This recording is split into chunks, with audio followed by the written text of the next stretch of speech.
तो दोस्तों आज मैं आपको कुछ नया एहसास कराने वाला हूं। जिसने अभी तक चैनल को सब्सक्राइब नहीं किया वो जल्दी जाकर सब्सक्राइब करो। आज का विषय होने वाला है कि 100 साल बाद ये दुनिया कैसी होगी।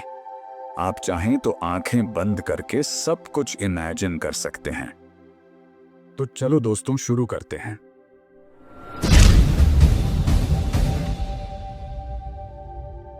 सोचो, तुम अचानक 100 साल बाद यानी सन 2125 में पहुंच जाते हो।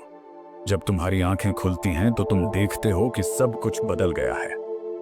आसमान में बड़े बड़े शहर तैर रहे हैं। उन शहरों की इमारतें कांच और सीमेंट की नहीं बल्कि हरे भरे पौधों और फूलों से बनी है। नीचे जमीन पर भी हर तरफ हरियाली है। हवा इतनी साफ है कि गहरी सांस लेने का मन करता है। अब लोगों के पास धुआं छोड़ने वाली गाड़ियां नहीं हैं। उनकी जगह ऐसी गाड़ियां हैं जो उड़ती हैं और आवाज भी नहीं करती।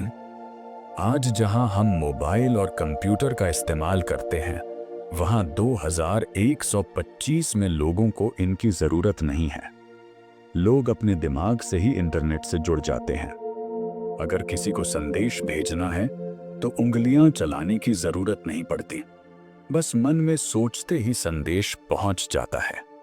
हर घर में एक समझदार मशीन यानी एआई मौजूद है। यह मशीन अब केवल मशीन नहीं रही बल्कि दोस्त जैसी है। यह इंसान से बातें करती है, उसे सलाह देती है, उसे याद दिलाती है कि कब दवा लेनी है या कब आराम करना है। अब बीमारियां भी वैसे डरावनी नहीं रहीं जैसी आज हैं। छोटे छोटे रोबोट जैसे उपकरण शरीर के अंदर जाकर बीमारी को तुरंत ठीक कर देते हैं। कैंसर और दिल की बीमारियां अब खत्म हो चुकी हैं। इंसान बहुत लंबी उम्र जीने लगे हैं। लोग 200 साल तक भी जिंदा रहते हैं और मजे से काम करते हैं। यात्रा करना अब बहुत आसान हो गया है। अगर किसी को 1000 किलोमीटर दूर जाना हो तो ट्रेन उसे कुछ ही मिनटों में पहुंचा देती है। आसमान में उड़ते हुए शहर बने हुए हैं जहां लोग रहते और पढ़ते हैं।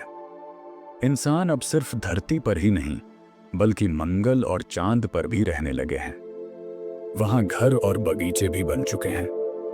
लोग धरती और अंतरिक्ष के बीच ऐसे आते जाते हैं जैसे आज हम एक शहर से दूसरे शहर जाते हैं। धरती भी अब पहले से ज्यादा सुंदर हो चुकी है।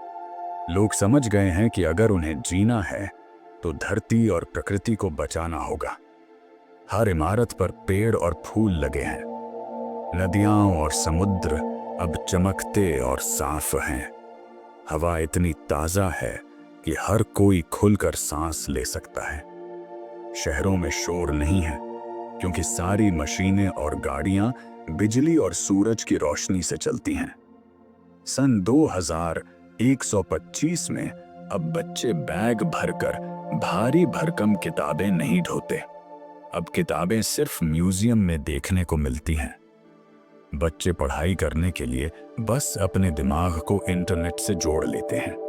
जो भी जानकारी चाहिए वह उनकी आंखों के सामने हवा में दिखाई देने लगती है, जैसे कोई फिल्म चल रही हो। क्लासरूम अब 4 दीवारों वाला कमरा नहीं होता। बच्चे चाहे समुद्र किनारे बैठे हों, पहाड़ की चोटी पर हों या घर में अपने बिस्तर पर, वे पढ़ाई कर सकते हैं। टीचर भी अब केवल इंसान नहीं है। बहुत जगह पढ़ाई कराने का काम समझदार रोबोट और एआई करते हैं। ये टीचर कभी गुस्सा नहीं करते, कभी थकते नहीं और हर बच्चे को उसकी समझ के हिसाब से पढ़ाते हैं। अगर कोई बच्चा गणित जल्दी सीख लेता है तो उसे आगे का सिखाया जाता है और अगर किसी को थोड़ा वक्त चाहिए तो उसे आराम से समझाया जाता है। स्कूल में अब सिर्फ पढ़ाई नहीं होती, बच्चे वहां खेल खेल में सीखते हैं। वे इतिहास पढ़ते समय सचमुच समय यात्रा पर चले जाते हैं। अगर उन्हें भारत का आजादी का आंदोलन पढ़ना है तो वे अपने एआर चश्मे लगाकर सीधा 1947 में पहुंच जाते हैं और वहां खड़े होकर सब कुछ अपनी आंखों से देखते हैं। विज्ञान की क्लास में बच्चे मंगल ग्रह पर जाकर प्रयोग करते हैं। भूगोल की क्लास में बच्चे समुद्र की गहराइयों तक उतरकर नई नई मछलियां देखते हैं। अब परीक्षा देने का तरीका भी बदल गया है। बच्चों से अब रट्टा नहीं लगवाया जाता। उनसे यह पूछा जाता है कि उन्होंने जो सीखा उसे जिंदगी में कैसे इस्तेमाल किया। कोई बच्चा रोबोट बनाकर दिखाता है, कोई नया गाना बनाता है, तो कोई अंतरिक्ष की सैर करके नया विचार लाता है। हर बच्चे की प्रतिभा को ही उसकी सफलता माना जाता है। पढ़ाई अब तनाव नहीं देती, बल्कि मजा देती है। बच्चे सुबह उठकर स्कूल जाने के लिए उत्साहित रहते हैं, क्योंकि उन्हें पता है कि आज वे कुछ नया और अद्भुत देखने वाले हैं। 2125 में काम करने का तरीका बिल्कुल बदल चुका है। अब लोग सुबह सुबह ऑफिस जाने के लिए ट्रैफिक में फंसते नहीं हैं। ज्यादातर लोग अपने घर से ही काम करते हैं। कमरे में एक खास तरह का उपकरण होता है जिससे वे सीधा वर्चुअल ऑफिस में पहुंच जाते हैं। वहां वे अपने साथियों को देखते हैं, उनसे बातें करते हैं, मीटिंग करते हैं, लेकिन असलियत में सब अपने अपने घरों में होते हैं। ऑफिस अब इमारतें नहीं हैं। कोई चाहता है तो समुंदर किनारे बैठकर काम करता है, कोई पहाड़ की चोटी पर। तकनीक ने यह आसान कर दिया है कि इंसान कहीं से भी काम कर सके। बड़े बड़े प्रोजेक्ट अब केवल इंसानों के दम पर नहीं होते। इंसानों के साथ साथ रोबोट और एआई भी काम का हिस्सा होते हैं। मशीनें गणना और मुश्किल काम करती हैं, और इंसान सोचने, कल्पना करने और नए विचार बनाने का काम करते हैं। नौकरियों में भी बड़ा बदलाव आ गया है। अब वैसे काम जिनमें केवल मेहनत चाहिए थी, वे सब रोबोट कर लेते हैं। जैसे घर साफ करना, सामान ढोना या खेती करना। इंसान अब ऐसे काम करता है जिनमें रचनात्मकता हो, जैसे नए शहर डिजाइन करना, नई दवाइयां बनाना, नई संगीत रचना करना या अंतरिक्ष की खोज करना। हर इंसान को वही काम करने दिया जाता है जिसमें उसकी रुचि हो। अब कोई मजबूरी में नौकरी नहीं करता। सबसे दिलचस्प बात यह है कि अब काम करने के घंटे भी बहुत कम हो गए हैं। लोग दिन में केवल 4-5 घंटे काम करते हैं और बाकी समय परिवार, दोस्तों और अपनी पसंद की चीजों में बिताते हैं। पैसे कमाना अब पहले जैसा कठिन नहीं रहा, क्योंकि मशीनें इंसान का बोझ बांट लेती हैं और हर किसी को उसकी जरूरत के हिसाब से सुविधाएं मिल जाती हैं। काम अब बोझ नहीं बल्कि खुशी का जरिया है। लोग काम करते हुए थकते नहीं, बल्कि और ज्यादा उत्साहित होते हैं, क्योंकि उन्हें पता है कि वे जो भी कर रहे हैं उसका सीधा फायदा पूरी दुनिया को होगा। साल 2125 में इंसानों के रिश्तों का रूप आज से बहुत अलग हो चुका है। पहले लोग दूर दराज रहते थे तो एक दूसरे से मिलने में हफ्तों और महीनों लग जाते थे, लेकिन अब ऐसा नहीं है। अब चाहे कोई व्यक्ति मंगल ग्रह पर हो या धरती पर, बस एक सोच से वह अपने परिवार के सामने 3D रूप में आ जाता है। यह रूप इतना असली लगता है कि लगता ही नहीं कि सामने वाला दूर है। लोग साथ बैठकर बातें करते हैं, हंसते हैं और मिलकर खाना भी खाते हैं, भले ही वे असलियत में हजारों किलोमीटर दूर हों। परिवार का मतलब भी अब केवल खून के रिश्तों तक सीमित नहीं रह गया। अब लोग उन सबको अपना परिवार मानते हैं जिनसे उन्हें सच्चा प्यार और अपनापन मिलता है। बहुत से लोग अपने घर में रोबोट और एआई को भी परिवार का हिस्सा मानते हैं। ये रोबोट अब मशीन जैसे नहीं रहते, वे इंसानों की तरह भावनाएं समझते हैं, हंसते हैं और गम में साथ खड़े होते हैं। दोस्ती भी अब पहले जैसी नहीं रही। दोस्त अब दुनिया के किसी भी कोने से बनाए जा सकते हैं। वर्चुअल दुनिया ने यह संभव कर दिया है कि कोई बच्चा भारत में बैठा हो और उसका सबसे अच्छा दोस्त ब्राजील में हो। वे दोनों हर रोज ऐसे खेलते और बातें करते हैं जैसे एक ही मोहल्ले में रहते हों। दूरी अब रिश्तों की मजबूती में बाधा नहीं बनती। रिश्तों में झगड़े और तनाव भी कम हो गए हैं, क्योंकि लोग अब खुलकर अपनी भावनाएं साझा करते हैं।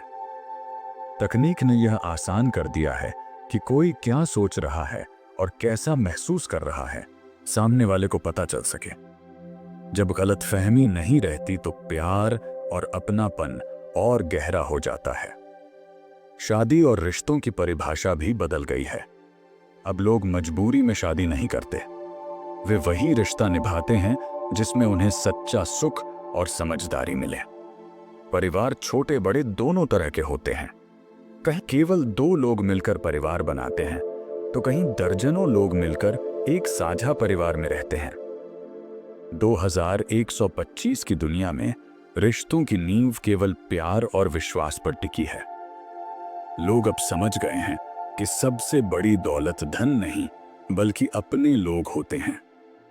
2125 की दुनिया में मनोरंजन का तरीका पूरी तरह बदल चुका है। आज जहां लोग टीवी देखते हैं, फोन पर वीडियो देखते हैं या सिनेमा हॉल जाते हैं, वहां भविष्य में ये सब पुराने जमाने की बातें होंगी। अब लोग फिल्म देखने के लिए सीधे उसके अंदर चले जाते हैं। अगर कोई रोमांचक फिल्म देखनी है तो दर्शक खुद उस फिल्म का हिस्सा बन जाता है। वह किरदारों के साथ बातें कर सकता है, उनके साथ सफर कर सकता है और चाहे तो कहानी की दिशा भी बदल सकता है। फिल्में अब केवल देखने की चीज नहीं रही, बल्कि जीने का अनुभव बन चुकी हैं। खेलों का रूप भी बदल गया है। अब बच्चे और बड़े मैदान में दौड़ने के साथ साथ वर्चुअल दुनिया में भी खेलते हैं। कोई चाहे तो अंतरिक्ष में क्रिकेट खेल सकता है या चांद की सतह पर फुटबॉल। वर्चुअल खेल इतने असली लगते हैं कि खिलाड़ी को पसीना आता है, सांस फूलती है और जीतने का असली मजा मिलता है। इसके साथ ही असली खेल भी और ज्यादा रोमांचक हो गए हैं, क्योंकि अब खिलाड़ी खास सूट पहनकर कई गुना ताकत और स्पीड के साथ खेल सकते हैं। संगीत सुनने का तरीका भी अलग हो गया है। अब गाने केवल कान से नहीं सुने जाते, बल्कि पूरे शरीर से महसूस किए जाते हैं। लोग संगीत के साथ रंग, खुशबू और रोशनी का अनुभव करते हैं। एक गाना सुनते समय ऐसा लगता है जैसे इंसान किसी दूसरी ही दुनिया में पहुंच गया हो। लोगों के शौक भी अब पहले जैसे नहीं रहे। कोई अगर दुनिया घूमना चाहता है तो उसके लिए अब यह मुश्किल नहीं है। उड़ने वाली कारें और तेज रफ्तार ट्रेनें लोगों को पलक झपकते ही एक देश से दूसरे देश पहुंचा देती हैं। जो लोग समुद्र की गहराइयों या अंतरिक्ष के छोर तक जाना चाहते हैं, उनके लिए भी यात्राएं आसान हो चुकी हैं। अब छुट्टियां मनाने का मतलब केवल पहाड़ों या समुद्र किनारे जाना नहीं, बल्कि चांद या मंगल पर घूमना भी है। मनोरंजन अब केवल समय बिताने का तरीका नहीं रहा, बल्कि इंसान की कल्पना और सपनों को जीने का जरिया बन गया है। हर कोई वही कर सकता है जो वह हमेशा से चाहता था, चाहे वह किसी फिल्म का हीरो बनना हो, कोई नया खेल खेलना हो या अंतरिक्ष में गाना गाना हो। 2125 की दुनिया में इंसानों की सोच पहले जैसी छोटी नहीं रही। अब लोग केवल अपने लिए नहीं सोचते, बल्कि पूरी धरती और पूरे ब्रह्मांड के लिए सोचते हैं। आज जहां लोग ज्यादातर पैसे और चीजें इकट्ठी करने में लगे रहते हैं, वहां भविष्य में इंसान समझ चुका है कि असली खुशी दौलत से नहीं, बल्कि शांति, प्यार और अनुभवों से मिलती है। लोगों की जिंदगी अब केवल काम और कमाई तक सीमित नहीं है। हर इंसान के पास इतना समय है कि वह अपने शौक पूरे कर सके, अपने परिवार के साथ समय बिता सके और नई चीजें सीख सके। अब प्रतिस्पर्धा यानी एक दूसरे को हराने की बजाय सहयोग यानी मिलकर आगे बढ़ने की भावना है। लोग जानते हैं कि अगर सब मिलकर काम करेंगे तो पूरी मानवता आगे बढ़ेगी। आध्यात्मिकता भी बहुत गहरी हो गई है। अब लोग यह समझ गए हैं कि शरीर तो नश्वर है, लेकिन आत्मा और चेतना अमर है। ध्यान और मेडिटेशन अब केवल योग क्लास तक सीमित नहीं है, बल्कि हर इंसान की रोजमर्रा की जिंदगी का हिस्सा बन चुके हैं। बच्चे बूढ़े सब रोज ध्यान लगाते हैं और अपने भीतर की शांति से जुड़ते हैं। इससे उनके मन में गुस्सा और जलन जैसी नकारात्मक भावनाएं लगभग खत्म हो गई हैं। धर्म अब बांटने का कारण नहीं है। लोग यह मानते हैं कि सभी रास्ते एक ही सत्य की ओर जाते हैं। कोई चाहे विज्ञान से ब्रह्मांड को समझे या ध्यान से, सबको एक ही अनुभव मिलता है, यह कि हम सब आपस में जुड़े हुए हैं। इसी सोच ने लोगों को और दयालु बना दिया है। अब कोई भूखा नहीं सोता, कोई अकेला नहीं रहता और कोई दुखी नहीं छोड़ दिया जाता। 2125 की दुनिया में इंसानों का सबसे बड़ा उद्देश्य है ब्रह्मांड की खोज और आत्मा की गहराई को समझना। लोग अब यह सोचते हैं कि जिंदगी केवल धरती तक सीमित नहीं है, बल्कि असली यात्रा तो सितारों के पार है। तो दोस्तों, ये थी कुछ कल्पना आने वाले समय की। आपको ये कल्पना कैसी लगी कमेंट करके जरूर बताएं। जुड़े रहिए हमारे चैनल पर ऐसी और दिलचस्प वीडियो के लिए।